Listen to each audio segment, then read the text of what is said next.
السلام علیکم، کیسے ہیں آپ سب؟ امید کرتی ہوں خیریت سے ہوں گے۔ آج بہت مشکل سے ایپیسوڈ لکھے ہیں، ٹائم نکال کر آپ لوگ بھی اچھا سا رسپانس دے کے حوصلہ افزائی کیا کریں تاکہ مشکل ٹائم پہ میرا ایپیسوڈ لکھنے کو دل کرے۔ چلتے ہیں ایپیسوڈ کی طرف۔ ویڈیو کو لائک کریں اور شیئر ضرور کریں۔ عشق دلکش از قلم راحہ خان قسط نمبر 93 پارٹ 4۔ عورتوں والی سائڈ پر ہلکی سی گہما گہمی تھی، گلابی اور سنہری روشنیوں میں ہال آیا ہوا تھا، پھولوں کی خوشبو، کہکہوں کی مدھم آوازیں اور درمیان میں ایک نرم سا سناٹا، جیسے کچھ خاص ہونے والا ہو۔ اچانک لائٹس آہستہ آہستہ مدھم ہوئیں، ایک سلومو رومانٹک سانگ کی دھن فضا میں پھیلنے لگی۔ عورتوں والی سائڈ کے سامنے لگا ہلکا سا پردہ جنبش میں آیا۔ پردہ آہستگی سے ہٹا۔ سب سے پہلے مہوش نظر آئی۔ وہ ہلکے آف وائٹ سلور امتزاج کے لباس میں ملبوس تھی، دوپٹہ نفاست سے سر پر نظریں جھکی ہوئی، چہرے پر وہ جھجک جو صرف دلہن کے چہرے پر ہوتی ہے۔ اس کے قدم جیسے زمین پر نہیں، احساسات پر پڑ رہے تھے۔ دلکش کی آنکھیں فوراً بھر آئیں۔ یا اللہ، میرے بچوں کو ہمیشہ خوش رکھنا۔ اس نے ایک نظر آسمان پر ڈالی۔ آج غازیان ہوتا تو کس قدر خوش ہوتا۔ یہ لمحے اس کے لیے کتنے اہم ہوتے۔ وہ کیا کچھ کرتا اپنے بیٹے کے لیے۔ وہ بے ساختہ زیر لب بولی اور دل پر ہاتھ رکھ لیا۔ ایزی نے خاموشی سے تالیاں بجائیں، پھر فوراً خود کو سنبھالا۔ آنکھوں میں شرارت کے ساتھ نمی بھی تھی۔ بھائی اور بھابھی کس قدر حسین لگ رہے ہیں، وہ حنا کے کان میں سرگوشی کر گئی۔ تبھی پردے کے برابر سے آہت سامنے آیا، سیاہ شیروانی میں ملبوس، کندھوں پر وقار، چہرے پر نرم اعتماد۔ وہ سیدھا مہوش کے برابر آ کھڑا ہوا۔ ایک لمحے کو اس نے اسے دیکھا، نظروں میں فخر، محبت اور ایک وعدہ۔ آہت نے آہستہ سے ہاتھ آگے بڑھایا۔ مہوش نے پل بھر کو ہچکچاہٹ محسوس کی، پھر اپنی انگلیاں اس کے ہاتھ میں رکھ دیں۔ سونگ کے بول جیسے دل کی آوازیں بن گئے۔ فرش پر بنی روشنی کی نرم لکیریں جیسے جل اٹھیں، جیسے ان کے لیے راستہ روشن کیا جا رہا ہو۔ وہ دونوں ساتھ ساتھ چلنے لگے۔ مہوش کی نظریں اب بھی جھکی تھیں، مگر آہت کا وجود اس کے شانہ بشانہ ایک مضبوط حصار کی طرح تھا۔ وہ ذرا سا اس کے قریب جھکا اور دھیمی آواز میں بولا، اکیلی نہیں ہو، میں ہوں ساتھ۔ مہوش کے لبوں پر ایک لرزتی مسکراہٹ آئی۔ یہ اینٹری نہیں، یہ احساس ہے، سامنے بیٹھی حنا نے بے اختیار کہا۔ حمزہ دور کھڑا مسکرا رہا تھا، اس کی آنکھوں میں سچی خوشی تھی۔ یار، یہ بندہ واقعی شوہر لگ رہا ہے آج، وہ دل ہی دل میں بولا۔ جب وہ اسٹیج کے قریب پہنچے،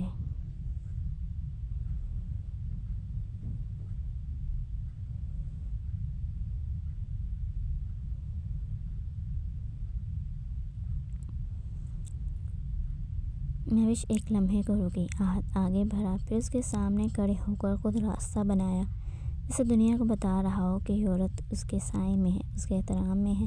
سانگ کی دھن اب صرف موسیقی تھی، مگر الفاظ دلوں میں گونج رہے تھے۔ دلکش کی آنکھوں سے آنسو بہنے لگے۔ یا اللہ، میرے بیٹے کو ہمیشہ ایسے ہی نبھانے کی توفیق دینا۔ ماشاء اللہ، جوڑی ہو تو ایسی۔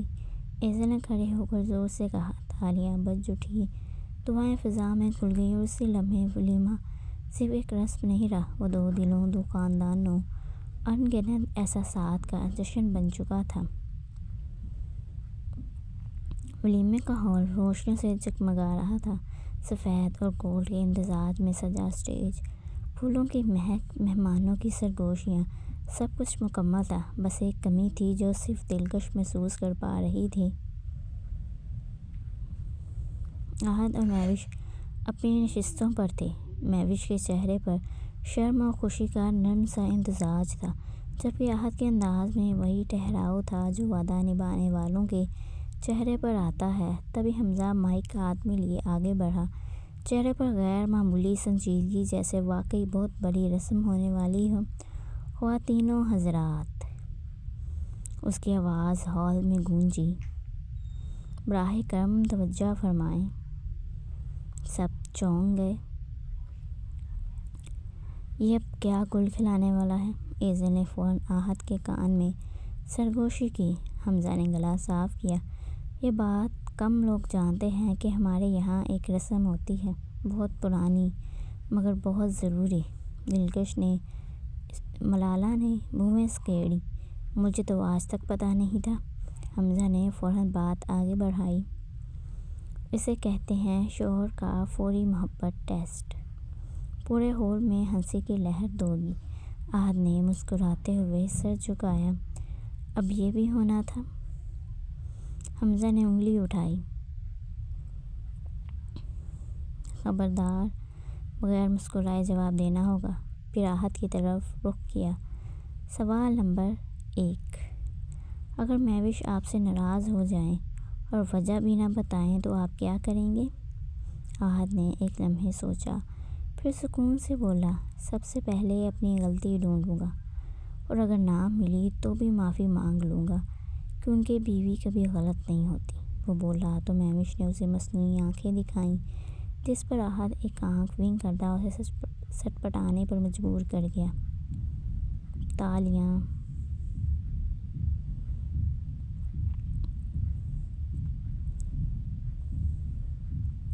مہوش کی پلکیں جھک گئیں، گالوں پر ہلکی سی سرخی پھیل گئی۔ حمزہ نے فوراً دوسرا وار کیا، اور اگر وہ کہہ دیں مجھے کچھ نہیں چاہیے؟ احد ہنس دیا، تو سمجھ جاؤں گا کہ سب کچھ چاہیے۔ بس لفظوں کے بغیر حال قہقہوں سے بھر گیا۔ اس نے تالیاں بجاتے ہوئے کہا، بھابھی یہ بندہ تو پہلے ہی ٹرین ہو گیا ہے۔ مہوش نظر اٹھائے بغیر مسکرا دی۔ اسی لمحے دلکش نے بے اختیار اسٹیج کے ایک خالی کونے پر نگاہ ڈالی۔ وہاں آج شیزل ہونا چاہیے تھا۔ اس کے ہاتھ میں پکڑا دوپٹہ ذرا سا مٹھی میں بند ہو گیا۔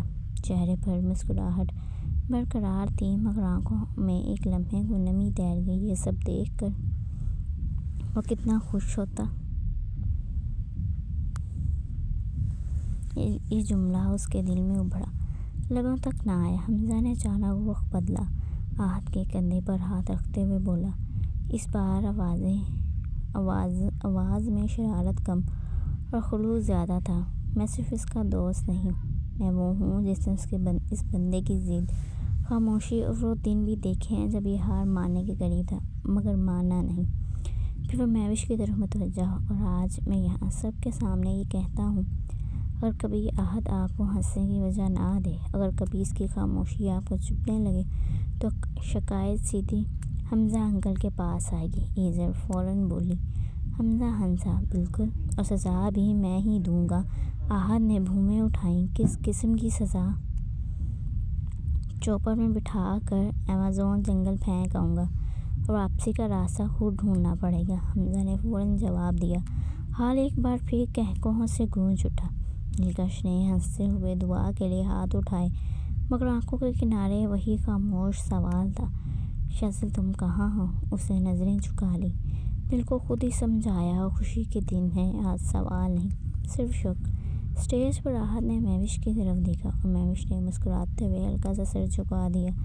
دو خاموش اقرار، دو مکمل یقین، اور ایک ہال جو ہنسی میں ڈوبا ہوا تھا، جبکہ ایک دل دور کہیں بے وجہ دھڑک رہا تھا۔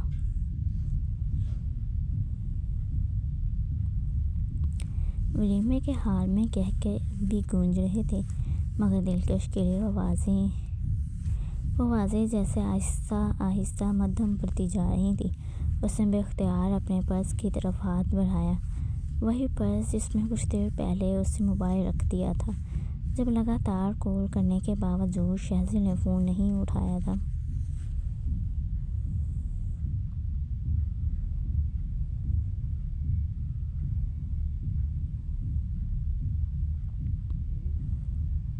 دلکش نے موبائل نکالا، اسکرین روشن ہوئی تو دل ایک لمحے کو رک سا گیا۔ شیزل کا میسج، اس کی سانس ذرا سی اٹکی۔ آخر اس نے میسج کیوں نہیں کیا، کال کیوں نہیں؟ اندر کہیں ایک انجانی سی گھبراہٹ نے سر اٹھایا۔ اس نے کانپتی انگلیوں سے میسج کھولا۔ میں ایک اہم مسئلے میں پھنس گیا ہوں، ولیمے میں شریک نہیں ہو سکوں گا۔ آپ میرا غرور ہیں، میری ذمہ داری آپ بہت خوبصورتی سے نبھائیں گی، مجھے یقین ہے۔ آئی لو یو دل۔ الفاظ آنکھوں میں اتر گئے اور دل میں چبھتے چلے گئے۔ دلکش کے لب ہلکے سے لرزے۔ صرف یہ، اس نے زیر لب کہا۔ صرف اتنا کہہ کر اس کی نگاہ، اس کی انگلی خود بخود وائس نوٹ پر چلی گئی۔ پلے کا بٹن دب گیا۔ شاذل کی آواز ابھری، پرسکون، مضبوط، لیکن اس سکون میں ایک عجیب سی تھکن چھپی ہوئی تھی۔ دل، آج تمہیں سب سنبھالنا ہوگا۔ میں جانتا ہوں تم کر لو گے، بس مسکرانا۔ آج کا دن خوشی کا ہے۔ آواز ختم ہوئی، مگر دلکش کے دل میں شور مچ گیا۔ اسے موبائل سینے سے لگا لیا۔ یہ تم کیسی باتیں کر رہے ہو شاذل؟ ایسا کیوں لگ رہا ہے جیسے الوداع کہہ رہے ہو؟ اس کی آنکھیں نمکین پانی سے بھر گئی، مگر ہونٹوں پر مسکراہٹ جمی رہی، وہ مسکراہٹ جو اس نے برسوں میں سیکھ لی تھی۔ ہیزل کی آواز قریب سے آئی، ممی سب ٹھیک ہے؟ دلکش چونک گئی، فوراً خود کو سنبھالا، اسکرین لاک کی، موبائل پرس میں واپس رکھ دیا۔ ہاں بیٹا، بس تھکن ہے۔ آواز ٹھیک تھی، مگر دل بالکل ٹھیک نہیں تھا۔ اس نے نگاہیں اٹھا کر ہال میں دیکھا۔ آہت اور مہوش اسٹیج پر مسکرا رہے تھے، مہمان خوش تھے، ہر طرف روشنی اور زندگی تھی۔ پھر بھی دلکش کے سینے میں وہی انجان سی کسک۔ اگر صرف مسئلہ ہے تو اتنی بے چینی کیوں؟ اتنا وزن کیوں محسوس ہو رہا ہے سانسوں پر؟ اس نے بے اختیار دل پر ہاتھ رکھا۔ یا اللہ!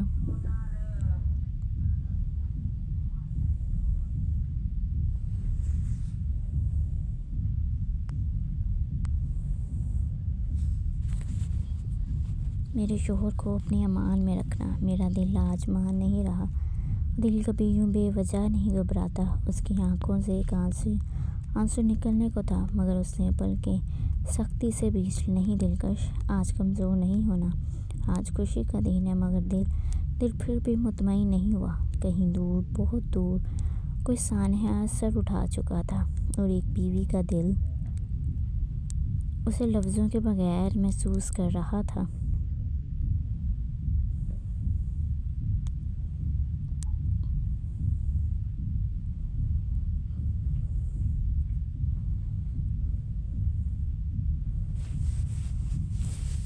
اسٹیج پر نرم روشنی پھیلی ہوئی تھی، پھولوں سے سجا پس منظر، مدھم موسیقی اور سامنے بیٹھی نظریں، مگر اس ہلچل کے بیچ ایک خالی جگہ سب کو کھٹک رہی تھی۔ مہوش اور آہت ساتھ بیٹھے تھے، ان کے درمیان شائستہ بیگم وقار کے ساتھ بیٹھی تھی، مگر آنکھوں میں وہی ماں والی بے چینی جھلک رہی تھی۔ مہوش نے آہستہ سے آہت کے قریب جھک کر کہا، لالا ابھی تک نہیں آئے نا؟ آہت نے گردن گھما کر ہال میں ایک بار پھر نگاہ دوڑائی۔ نہیں، فنکشن تو شروع بھی ہو گیا ہے۔ شائستہ بیگم نے ہلکی سی سانس لی۔ دلکش نے بتایا تھا نا، کسی ضروری کام سے گئے ہیں۔ شاذل ہے، کام آ پڑے تو خود کو پیچھے رکھ لیتا ہے۔ مہوش نے اس بات میں سر ہلایا۔ جی موڑے، وہ ہمیشہ ایسے ہی کرتے ہیں۔ اسی لمحے دلکش اسٹیج کی سیڑھیاں چڑھتی دکھائی دی۔ چہرے پر مسکراہٹ تھی، مگر آنکھوں میں وہی چھپی ہوئی الجھن۔ وہ آ کر مہوش کے قریب بیٹھی۔ شائستہ بیگم نے فوراً پوچھا، کوئی خبر ملی شاذل کی؟ دلکش نے ہلکے سے نفی میں سر ہلایا۔ بس میسج آیا تھا کہ ایک اہم معاملے میں پھنس گئے ہیں۔ کہہ رہے تھے ولیمے میں شریک نہیں ہو سکیں گے۔ فضا میں ایک لمحے کو خاموشی اتر آئی۔ مہوش نے نرمی سے کہا، لالا کے بغیر یہ اسٹیج کچھ ادھورا لگ رہا ہے۔ دلکش کی آنکھیں بھرنے کو تھیں، مگر اس نے خود کو سنبھال لیا۔ اسی لمحے مہوش نے مسکراتے ہوئے بات سنبھالی، لیکن لالا میجر ہیں، ہمیں سمجھنا چاہیے ان کا کام کیسا ہوتا ہے۔ ایسے لوگوں پر ہمیں فخر ہونا چاہیے، اداس نہیں۔ اس آواز میں یقین تھا۔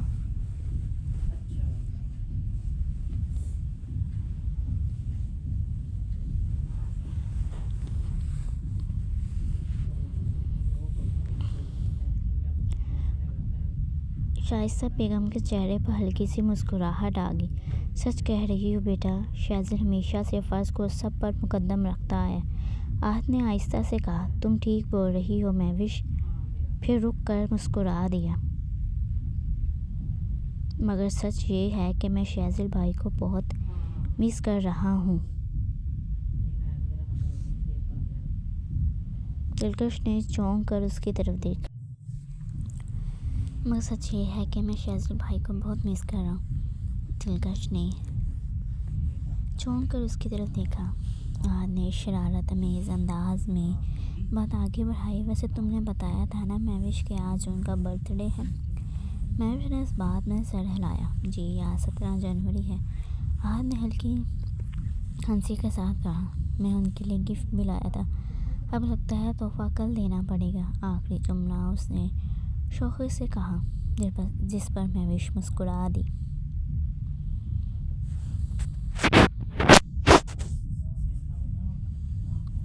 مگر دلکش جیسے ساکت رہ گئی۔ 17 جنوری آج اس کے گالوں پر سرخی پھیل گئی۔ آج شہزل کی سالگرہ۔ یہ جملہ اس کے دل میں گونجا، زبان پر نہ آ سکا۔ ایک لمحے کو اسے خود پر غصہ آیا۔ کیسے بھول گئی وہ؟ پھر اچانک اس کی آنکھوں میں ایک اور چمک ابھری، جیسے کسی فیصلے نے جنم لے لیا ہو۔ اس نے دل ہی دل میں کہا،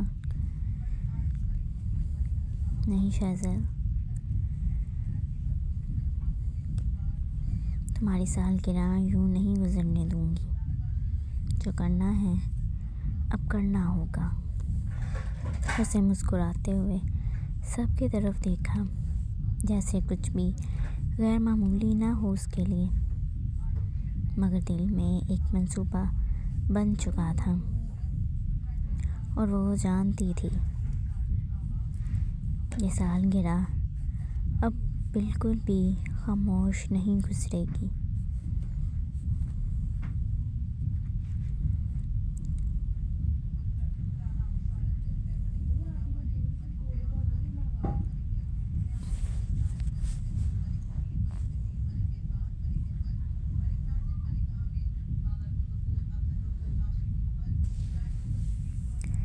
اسٹیج پر کیمروں کی چمک کے بیچ حمزہ آہستگی سے آگے بڑھا اور صوفے کے ساتھ رکھی کرسی گھسیٹ کر بالکل آہت کے پاس بیٹھ گیا۔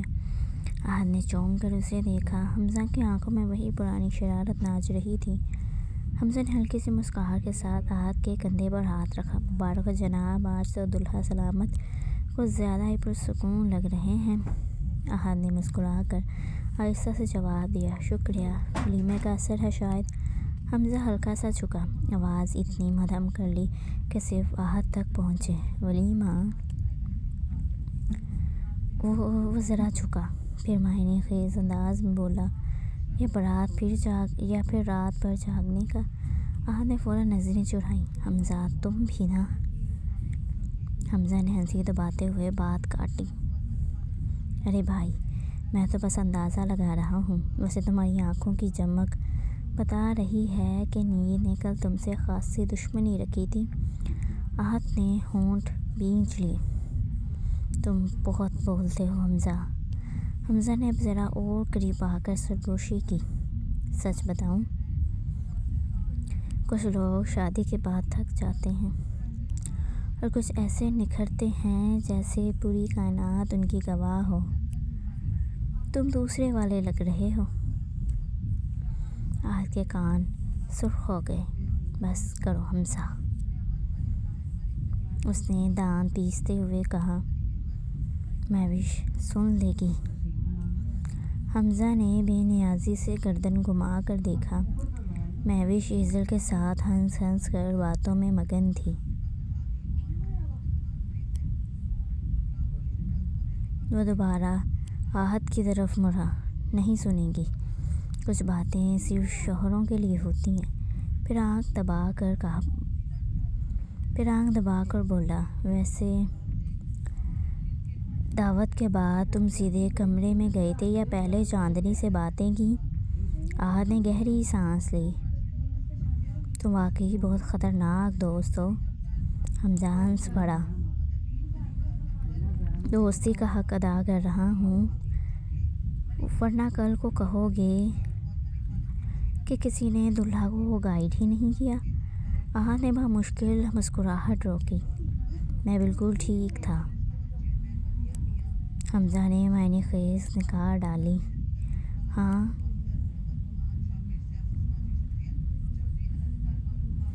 چہرہ تو یہی کہہ رہا ہے۔ وہ سیدھا ہوا۔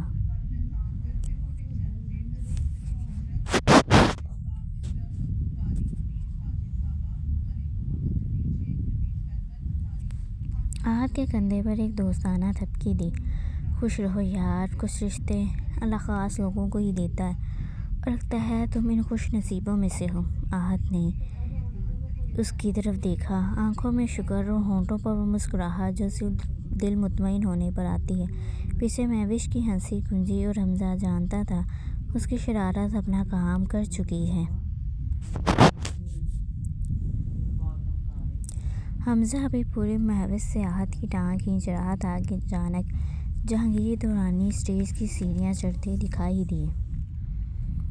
وہ بڑے وقار سے آگے بڑھے اور حمزہ کے ساتھ والی کرسی پر بیٹھ گئے۔ نظر پڑی تو آہت کا چہرہ غیر معمولی طور پر سرخ تھا، آنکھوں میں جھجک، ہونٹوں پر دبی دبی مسکراہٹ تھی۔ جہانگیر صاحب نے ایک لمحہ غور سے دیکھا اور فوراً ساری کہانی سمجھ گئے۔ انہوں نے گردن موڑ کر حمزہ کو دیکھا۔ بومیں تن گئیں۔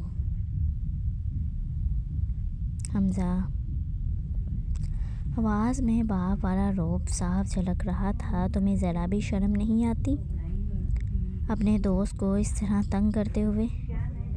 یہ کون سی باتیں پوچھنے کا طریقہ ہے؟ آہت نے فوراً نظریں اٹھائیں، جھجکتی ہوئی مگر شکر گزار مسکراہٹ کے ساتھ جہانگیر کو دیکھا، جیسے کہہ رہا ہو، اچھا ہوا کوئی تو آیا۔ ادھر حمزہ کا منہ بن گیا، کندھے ذرا سے جھک گئے۔ بابا میں تو بس کیا؟ جہانگیر نے بات کاٹ دی۔ یہ عمر ہے ایسی شرارتوں کی۔ حمزہ نے منہ ایک طرف کر لیا، دل ہی دل میں خود کو مظلوم سمجھتے ہوئے۔ آہت نے ہلکی سی سانس لی، مگر یہ سکون چند لمحوں کا تھا، کیونکہ اگلے ہی لمحے جہانگیر کی آواز بدلی، لہجہ نرم ہوا، مگر آنکھوں میں شرارت چمکنے لگی تھی۔ وہ ذرا آہت کی طرف جھکے اور پورے اطمینان سے بولے، ایسے گھما پھرا کر باتیں نہیں پوچھتے بیٹا۔ حمزہ چونکا، اس نے پلکیں جھپکیں۔ آہت نے پلکیں جھپکیں۔ جہانگیر نے اب مسکرا کر اپنی بات کو مکمل کیا۔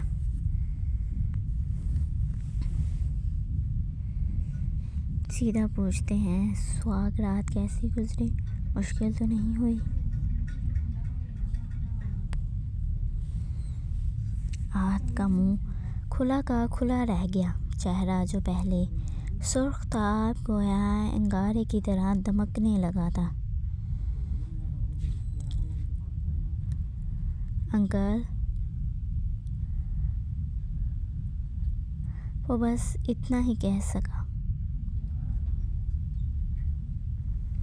اور حمزہ جو ابھی تک ڈانٹ پر منہ بنائے بیٹھا تھا، اچانک زوردار قہقہہ لگا بیٹھا۔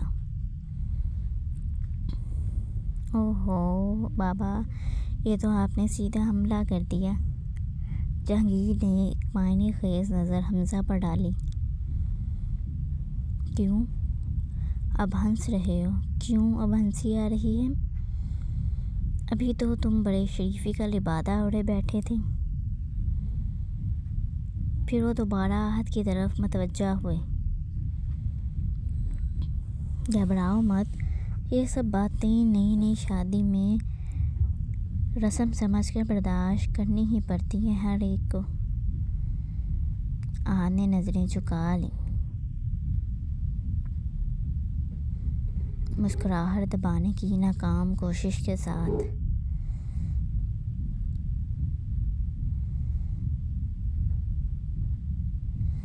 حمزہ نے شرارت سے کہا، بابا لگتا ہے احد بھائی کو ہم دونوں نے مل کر مشکل میں ڈال دیا ہے۔ جہانگیر ہنسے۔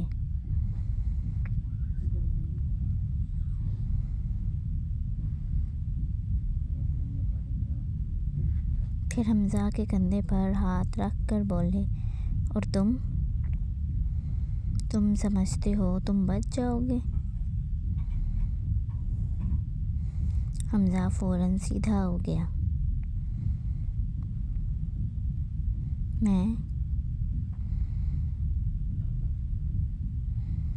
میں تو سنگل ہوں بابا۔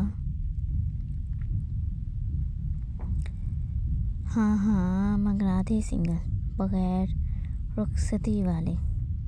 جہانگیر نے آنکھ دباتے ہوئے کہا، اسی لیے تو پوچھ رہا ہوں، منزل مل گئی؟ ابھی تک صرف خوابوں تک ہی محدود ہو۔ حمزہ کے چہرے پر وہی سرخی دوڑ گئی جو چند لمحے پہلے احد کے چہرے پر تھی۔